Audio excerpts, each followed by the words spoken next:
Hi, everyone. I'm really looking forward to today's conversation because we're diving into a part of financial world that is technically worth trillions, but as our guests often points out, frequently lacks the hard data to back it up. I'm here with Anirudh Valluri, and a veteran of a sustainability space and co-founder of SFI Data. Anirudh is taking a really unique analyst first approach to solving the trust crisis in green bonds. And I'm excited to unpack his vision for how we move from qualitative labels to actual quantitative accountability. Anirudh, how are you today? Hi, Shiroz. Thanks for having me. I'm well. It's a Friday and we can't complain. So all Yeah. good. Anirudh, based on your introduction, I just like if you could tell a bit about your journey in your own words, a little bit about SFI, and briefly explain what SFI does and why green bond data is still such a mess.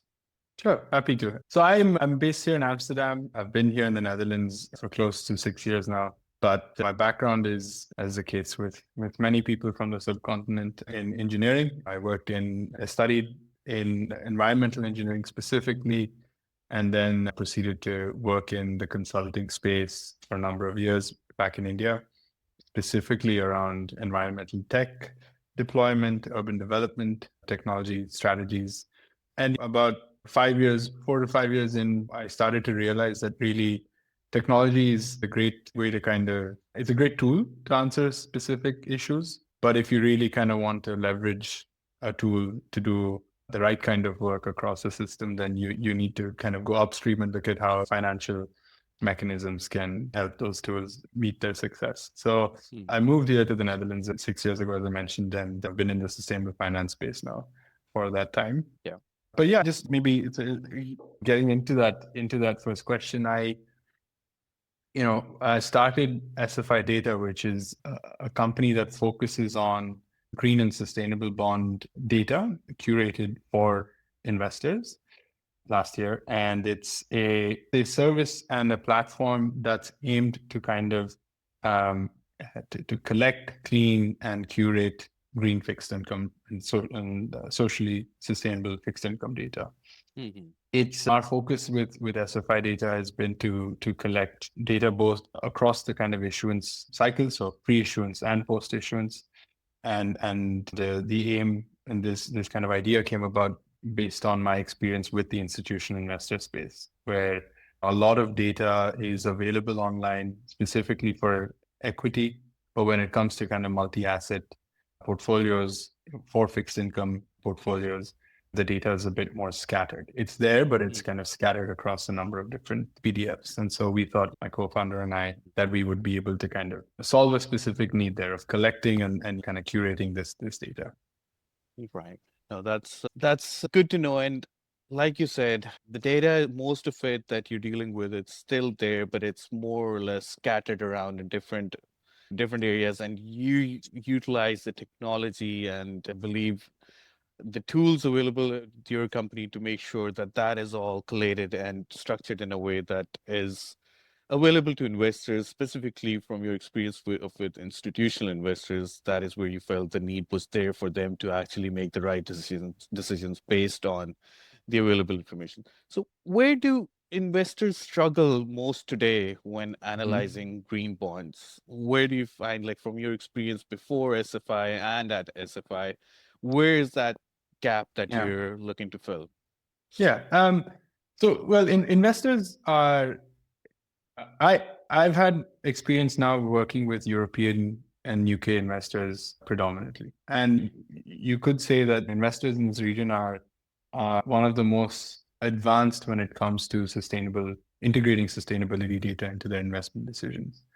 And there's no surprise that also European regulations kind of have aided or kind of co-developed with this general tendency.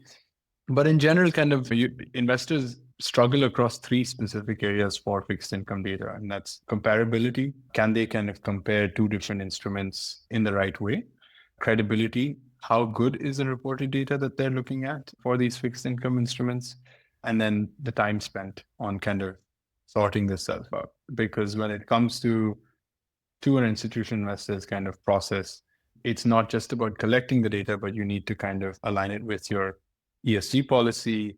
That policy needs to be in line with the overall investment policy for the company, for the investor, and then also has to fit a number of constraints in terms of returns, risk return profiles that the portfolio team may have. So it becomes quickly a very kind of complicated picture where the data that they're looking at needs to meet a number of different criteria. Understood.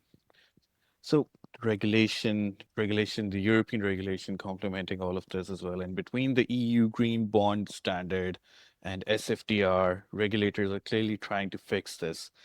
Do you feel they're finally clearing the fog, or is it more of that we're just creating a new type of compliance complexity for firms to navigate?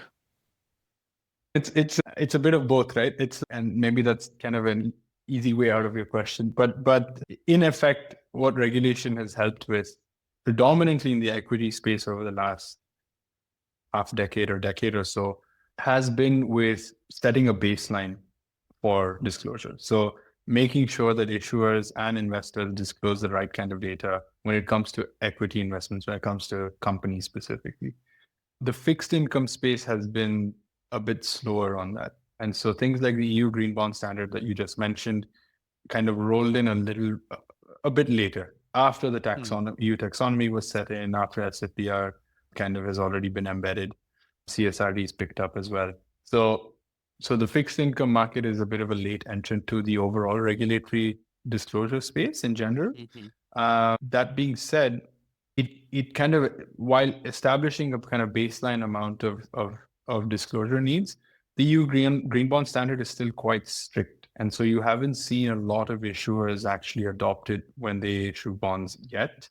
There's also a bit of a kind of a rolling in period for a lot of issuers to then want to voluntarily report on it. But given what's happened with the SFDR very recently in the last month or so, they've kind of diluted it to a certain extent. They've also clarified a lot of the requirements for the SFDR. And so I think the regulatory piece within Europe is now taking in a lot of the feedback that the market has given over the last 3-4 years on a lot of complexity being derived because of these regulations in place, and is trying to make it a bit clearer. At the end of the day, though, they have, all regulation can do is kind of set the baseline and set the kind of minimum required standard. You still need insights once that's set in, and once issuers start to kind of report on it, you still need insights to be developed and generated to know what's what, because regulation can't cover everything. It can cover most things, but you still need a bit of some of that kind of additional help, let's say. Understood.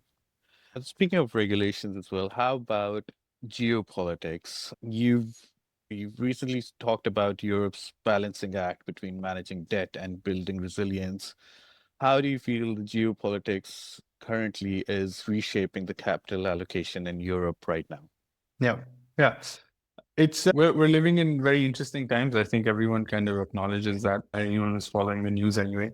I think in general, what's happening is capital in Europe is now gone, at least when it comes to sustainable finance, but broadly speaking as well, capital kind of is moving towards resilience and moving towards concepts like energy security, defense, topics and areas which will, naturally aid the strategic autonomy of a region. Now, Europe is in a bit of an interesting position. We can talk about it a bit later as well, but given the way it's structured, and it's a uniquely structured kind of geopolitical entity, it has started to make some of those decisions now in the face of pressure on the East, as well as more recently pressure on the West now. And so the only way out for a heterogeneous region like Europe is to kind of consolidate on specific kind of key nodes, things like energy security, things like defense, things like general political alignment. And so that's where I think most capital is kind of moving now, given these larger trends. So would you say Europe has a structurally advantaged or constrained position in this environment?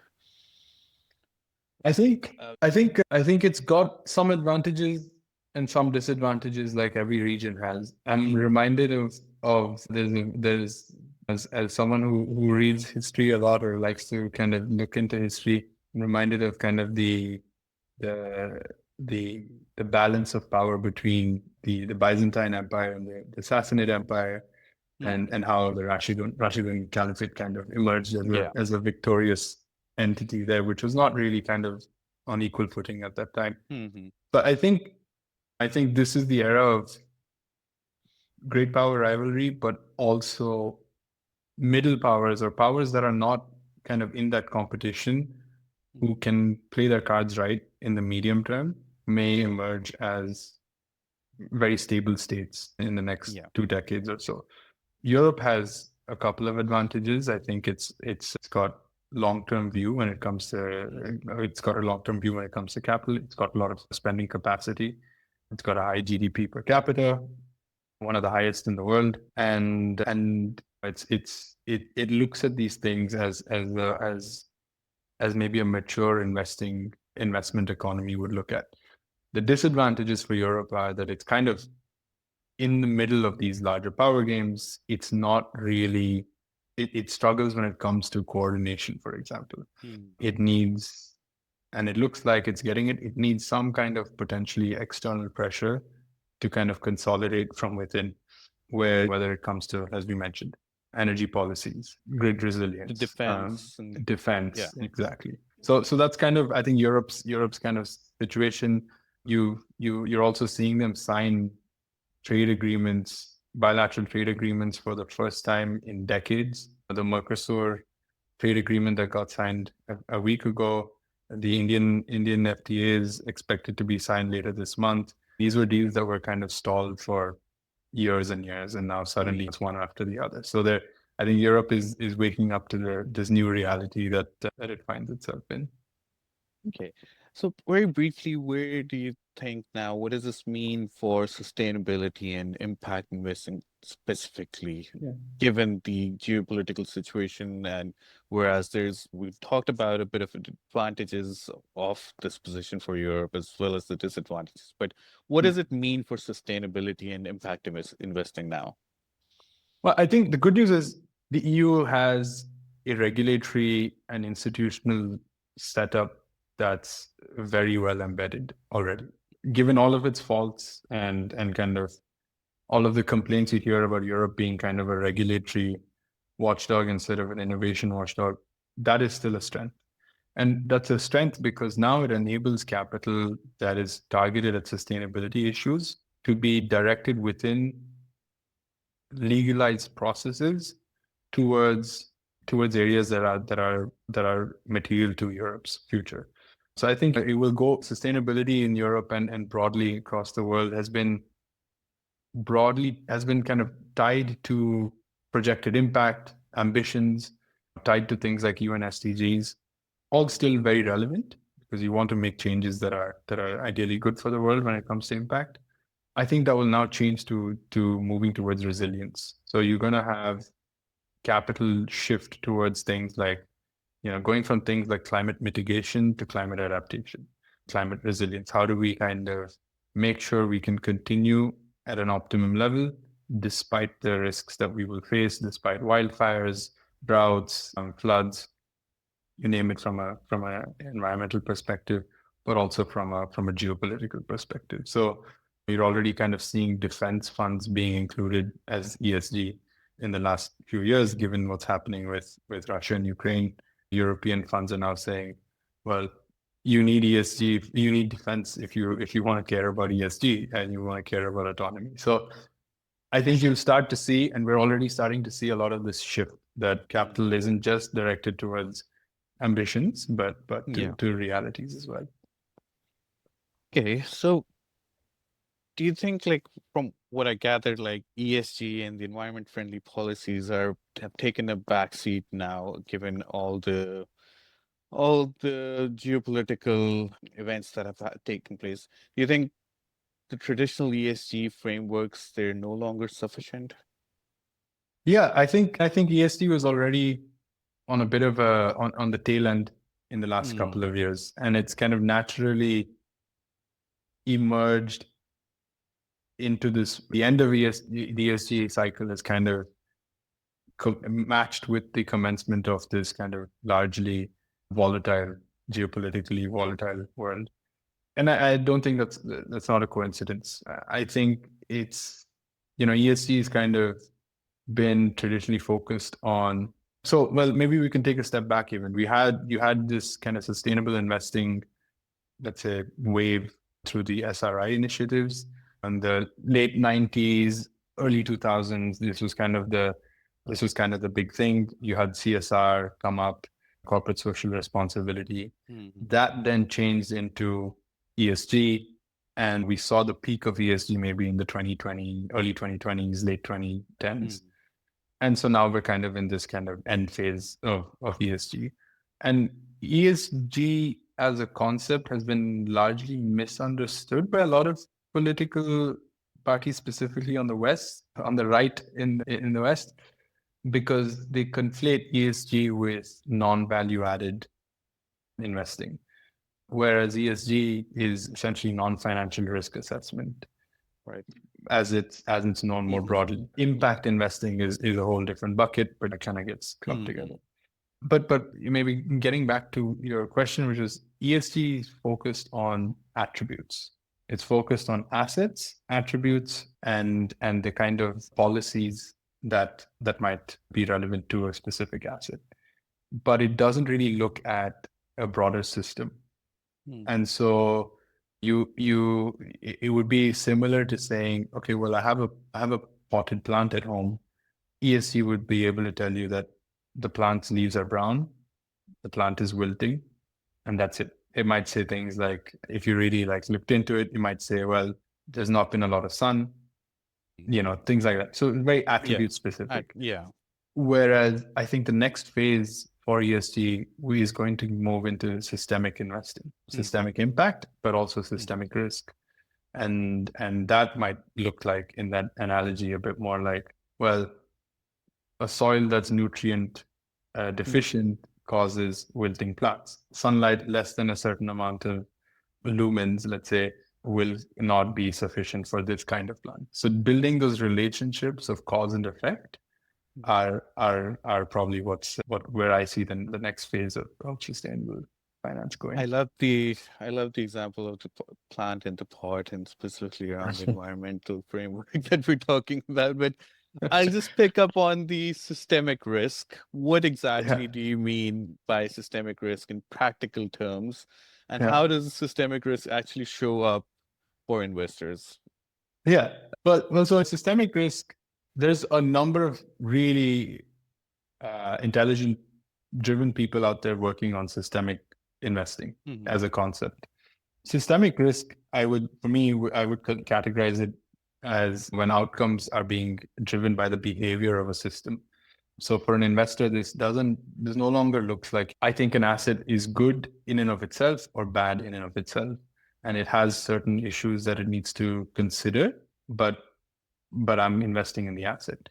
I think systemic investing goes a step beyond that. So it will look at, let's say, you might think an asset is good, but it could end up being a stranded asset regardless of the quality of the asset. And what I mean by that is, an investor might be able to invest in a building and might have all of the right kind of metrics on paper, but if local policies are going to be withdrawn in a 6 month timeline, or if energy is not provided consistently for specific use cases, for a gas boiler or for something else, that could cause a stranded asset. And so this is kind of, for an investor, this basically is important to understand what are the things outside of their locus of investment that have an outsized impact on their investment. And a lot of this is done kind of intuitively by investors, but it's not really kind of systemized or consolidated as a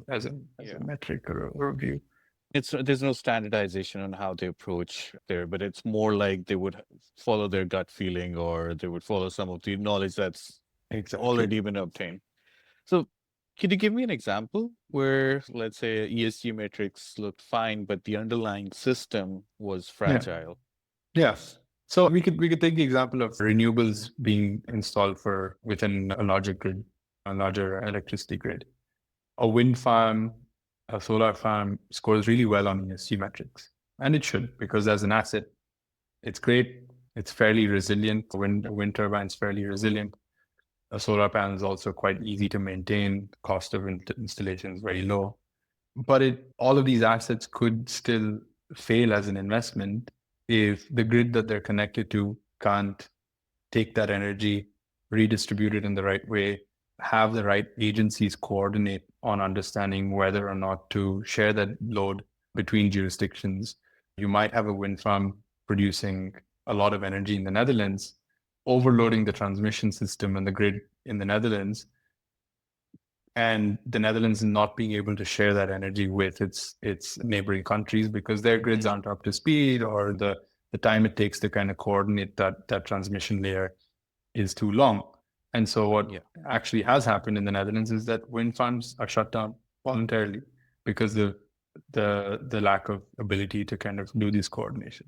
So that's a stranded asset in a sense, right? Yeah. The investor has assumed maybe a baseline runtime of these assets, and now suddenly you're seeing kind of voluntary shutdowns because the larger system isn't able to handle it. So I think that would be kind of a case of those days. Okay. So is there any framework that you follow in order to look for such unforeseen, I would say unforeseen, but behind the curtains issues or risks that may not be prevalent or may not be visible at the start for investors, but something that they should be looking? Is there any sort of systemic impact framework? Yeah. And what is it actually do that existing tools or existing systems fails to capture? Yeah. So I've been working on a framework to kind of map out and identify these a system within a theme. It's called System Lens, but it's an applied framework that kind of looks at a thematic area for an investor, identifies things like what are the key contributing factors to this theme, what are the bottlenecks, who are the key actors, and what is the relationship to a specific issue within that theme. And so this kind of framework is ideally able to be applied to any theme because it's a lens through which you can view a system and then identify the right mechanisms to work with to root around specific bottlenecks as an investor. Okay. And what sort of investors would this be useful for? And at what point in decision making should they be guided through via this lens and this framework? So so System Lens is typically deployed at the pre-capital allocation phase. So it's for any IC, any investment committee that's kind of looking at an area to invest in, looking at a type of asset class to invest in. And so this could be private capital like VCs who are thematic focused. It could also be long-term asset owners, institutional investors who are trying to invest in a specific class of assets or a specific sector and trying to ensure that no kind of invisible risks out there affect their investment strategy. Okay. And could you give me a very high level example of how this framework would change an investment view? Yeah, yeah. So maybe I start with the negative to define the example itself, right? So traditional investment, like we mentioned earlier, would probably look at an asset and look at the market and then engage with sector experts to kind of see like, okay, what are your general kind of red flags to watch out for here? But it's a relationship between that asset and total market size, very simply put, right? With System Lens, what I'm trying to do is basically to break that down into its multiple components in a systematic way. So what that looks like is you identify your asset, sure. But what does that market actually mean? Are you looking at have you considered specific regulations that apply to that market? What's the timeline? What are the coordination features needed? So who are the kind of decision owners and who has the authority, nodes of authority within the system to make or break your deployment of asset? It goes beyond just kind of competitor analysis and more towards like how the existing system is geared to absorb your investment, and will it change for the better or for the worse in the investment life cycle or view. Understood. Oh, so how do you see the risk analysis and sustainable finance evolving over the next few years, in the next few decades, or Yeah. in the coming? Yeah. Yeah, I think risk is going to go towards, we mentioned resilience earlier, but also I'd say more towards preparedness. Maybe, but now I think risk has always been a measure of protecting your downside, right? That's a very basic kind of definition of risk. But I think it's going to become more and more nuanced, more and more specific to a sector, to an application, to understand how an investor is exposed in a specific area. So what that could look like is, if I have an asset that's deployed in a specific geography, are there climate risks that are affecting my resilience in that area, which is already kind of a big space now, physical climate risk, but also things like what are the geopolitical kind of implications for that region? Is there a stable government there? Who holds the authority? Coming up with very, very dedicated, nuanced views at the asset level, but also at the theme level. And I think all of this will be guided and aided by the proliferation of AI, which enables you to kind of process much larger volumes of data. Right. So I think that's kind of the general trajectory. Okay. And where are you personally focusing your thinking next?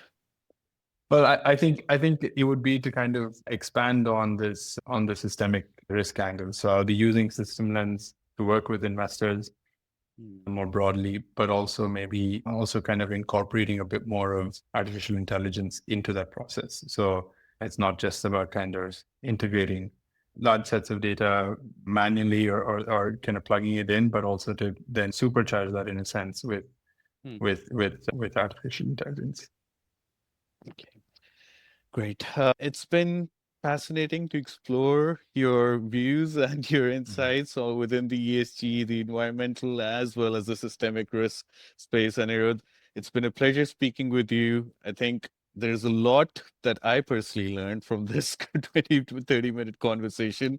And I think it's inspiring the way that you are continuing your journey within this space and the kind of factors that you've taken along with you in making sure that there's safer space for investors, a more greener, a more sustainable future, specifically within the Europe. And I hope that throughout your journey, you continue to inspire a lot more businesses and investors that you come across in your journey with. Thank you so much for joining us. Thanks so much, Sharad. It was a pleasure. Thanks.